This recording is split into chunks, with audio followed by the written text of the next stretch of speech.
Next to Southern Africa for a report on the latest moves away from white-governed Rhodesia and towards majority rule for Zimbabwe. Black people have now got what they have been fighting for many years. I want to assure you that at all the conferences that I have been to, places like Geneva, London and so on, the black political leaders there always said the same thing. We want majority rule. That is what we are fighting for. Well, as they have now told you, you have got your majority rule.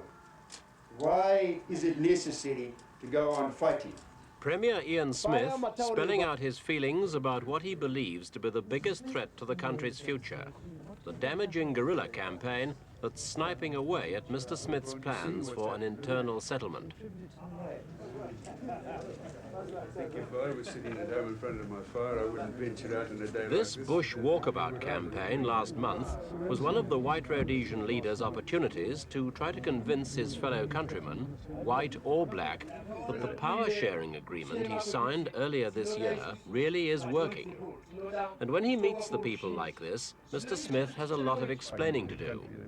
After all, it wasn't long ago that he was proclaiming that there would definitely not be majority rule in Rhodesia during his lifetime. Now the situation's very different.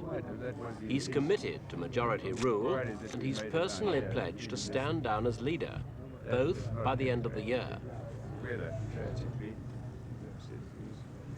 With Mr. Smith was Chief Jeremiah Chirau, a tribal chief and one of the interim four-man executive council that's running Rhodesia until the official takeover in December.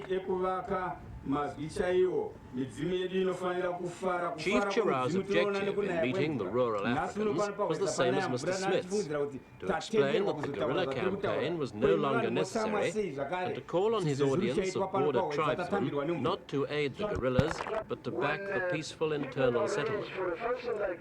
A third member of the executive, the Reverend Abaningi Sitole, long imprisoned by Mr. Smith, but now standing alongside Mr. Smith under the banner of ZANU.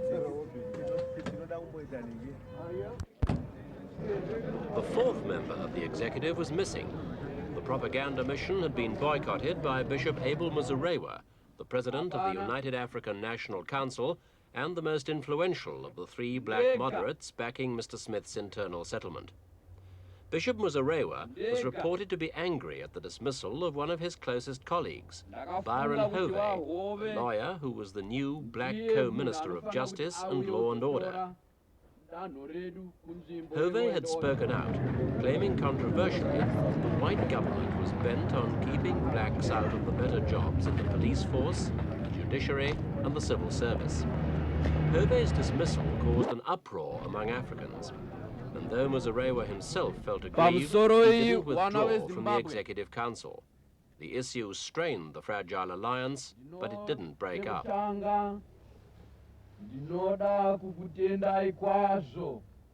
Muzorewa now claims an 85% following from Rhodesia's Africans. It's a crucial figure in the struggle to succeed with an internal settlement to the Rhodesian problem. A settlement unlike a guerrilla campaign that doesn't depend on the force of arms.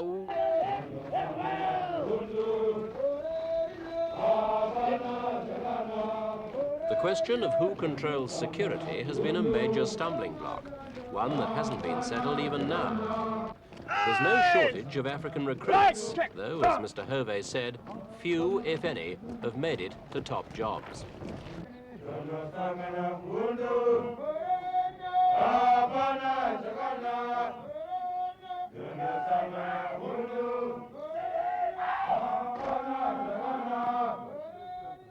Senior officers are white. Africans generally go as high as sergeant, some to patrol officer. A change in policy here would show that the interim government really can achieve advancement for Africans. At the same time, whites, though, need to be reassured that their careers will be protected by the government. You'll have a stoppage, won't you? Yes. I'll take his name down. He can come and see me as well at 4:30 this afternoon. I'll soon fix you on the assault course. These men are known as the Black Boots, regular paramilitary riflemen of the support unit of the Rhodesian police force. No black man has yet been commissioned in the police, though there are some black officers in the army. Battle camp training is made as realistic as possible. Live ammunition and no holds barred in the toughening up process.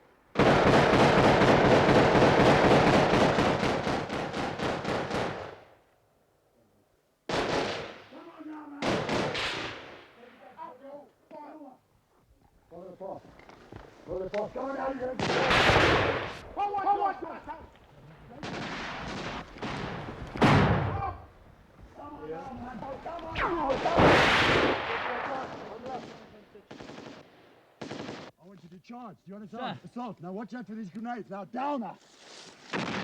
Go her. Go her. Come on now. To your left. To your left. Down. Fire now.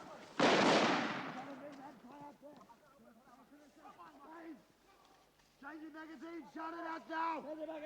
Come on now, you bloody asshole.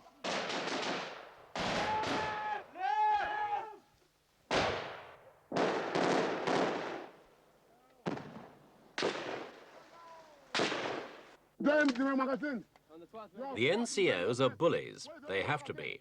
540 members of the security forces have died in the last 5 years. Better to be bullied now than die from sloppy soldiering.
Every man in the unit goes through this every 2 months. Then it's back on patrol for 6 weeks. In all, 40,000 men are on active duty, many doing 6 months national service.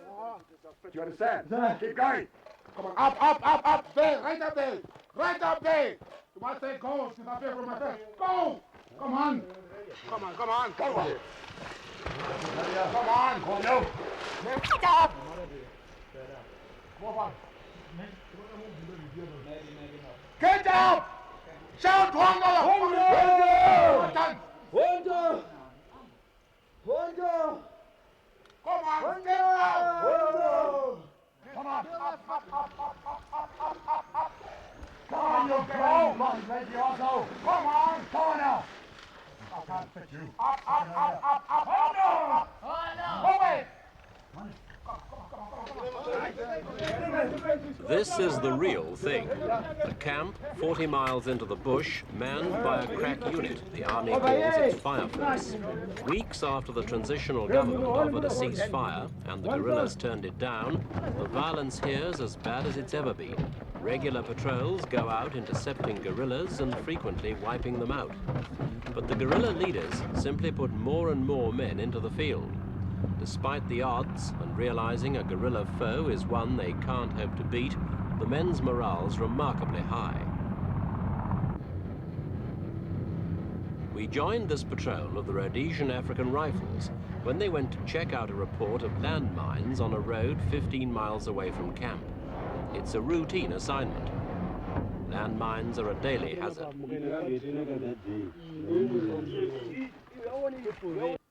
Freshly raked sand is a telltale sign. The troops have to be cautious. There could be booby traps placed around.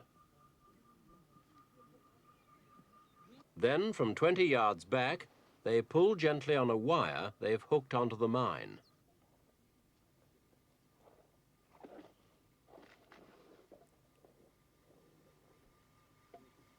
When the team closed in to have a look, they found it was a homemade mine, nicknamed a chocolate box, a pile of shrapnel and 2 round green lumps of explosive. An African woman at the roadside explained which way the guerrillas had fled, and the troops followed the tracks. There's the tracks there. The same ones, the same ones up there.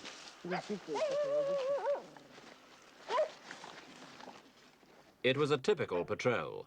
The people we met were scared, caught in the crossfire of a war they'd rather be without. Theirs is a dilemma: aid the guerrillas and risk the anger of the security forces, or help the army and be punished by the guerrillas. Either way, they lose. It's a situation that worries the government. Only the trees reported to you? Yeah, deep this way. Ask who this belongs to. A gym shoe's found. It matches the tracks left by the mine layers. As an interrogation's about to begin, another landmine blows up.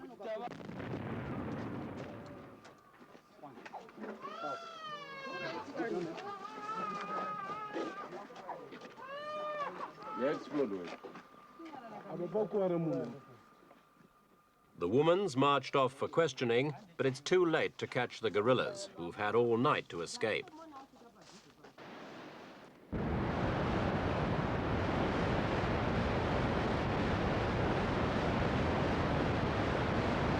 The spectacular Victoria Falls are a favourite spot for lightning guerrilla raids. Joshua and Como's ZAPU men sneak over here from Zambia, strike and make off. Still, the tourists come. They're taking a risk, but so is anyone moving around Rhodesia outside the towns. These days, the tourists are accompanied and steered away from the likeliest ambush spots. The threat's taken seriously, and watches have stepped up since 2 Canadian girls were shot dead by snipers safe on the Zambian side of the river. This boat's been shot up 3 times in the last year or so.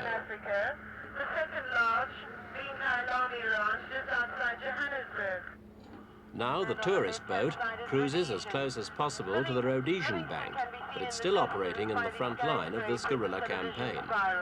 It's almost as though the Rhodesians are ignoring the fact that their country is at war. Scenes like this at Salisbury serve to heighten that impression.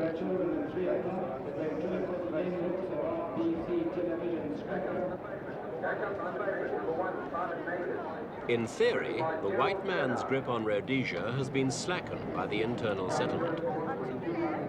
In fact, Ian Smith, as Premier, is still very much in control of the army and the police, and very few of his fellow whites are ready to admit their country's collapsing.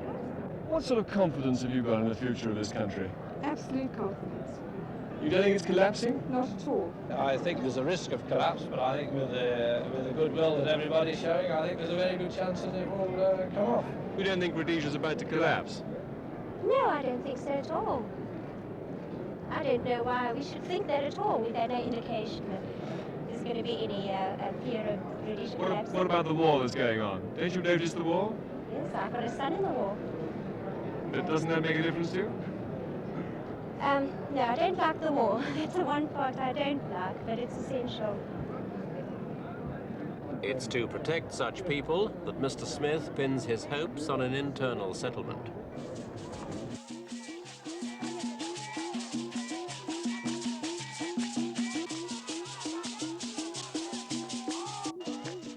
ZAPU now openly opposes Smith's internal settlement. It's already as good as dead and buried, they say. As a joint member with ZANU of the Patriotic Front, ZAPU's running the guerrilla struggle. Josiah Chinamano is deputy leader of ZAPU, one of the 2 most militant groups. Chinamano has nothing but scorn for the agreement that set up the Executive Council. It's all a waste of time, he says. This is how he puts ZAPU's case. You know very well that for the last 19 years, the African people of this country have been oppressed, have been harassed. They have been oppressed to such an extent that some of them even got conditioned to believe that only the white man can do things and the black man is unable to do anything. There was a time when Mr. Smith used to speak of no majority rule in my lifetime, but now he's speaking in terms of majority rule in December. This has been the result of the performance of the Patriotic Front, the war situation. And these people have been excluded from this settlement, therefore it is void and null.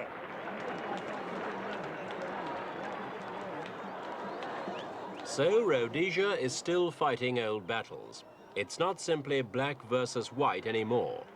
The various black factions are uneasy bedfellows, and their argument is not now about achieving independence so much as about how it's seen to be achieved and who takes the credit.